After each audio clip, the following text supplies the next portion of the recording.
جنۍ غوښتل خواښې ووژني خو بیا څه وشول. سلامونه مې ومنئ دوستانو، په یوه نوې ویډیو کې درته ښه راغلاست وایم په دې هیله چې ټول به روغ جوړ یاستئ. یوه جنۍ چې له واده وروسته د خاوند کور ته لاړه، له همغه لومړۍ ورځې له خواښې سره په جګړه او جنجال واوښته. د وخت په تېرېدلو سره له خواښې ډېره تنګه شوه. یوه ورځ یو طبیب ته ورغله چې طبیب یې د پلار ملګری و. له خواښې سره د خپلو اړیکو قصه یې ورته وکړه او غوښتنه یې ترې وکړه چې زهر ورکړي تر څو خواښې پرې ووژني. طبیب ورته وویل که وژونکي زهر درکړم او خواښې دې سمدستي مړه شي، ما ته به ستونزه پیښه شي. دا معجون به درته په زهرو ککړ کړم، دا دې هره ورځ خواښې ته ورکوه.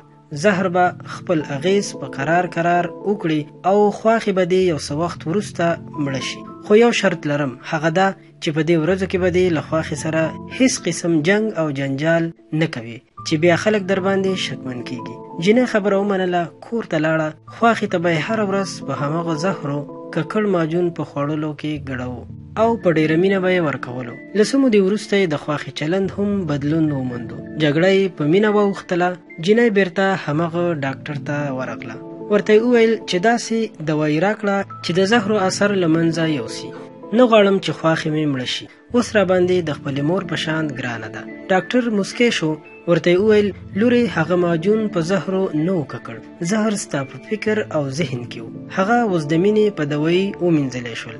ورځه خپل ژوند ته همداسې په مینه دوام ورکړه. ملګرو، رښتیا هم زهر زموږ په ذهنونو کې دی. راځئ خپل ذهنونه له زهرو پاک کړو، نړۍ به راته مینه او ښکلا ښکاره شي.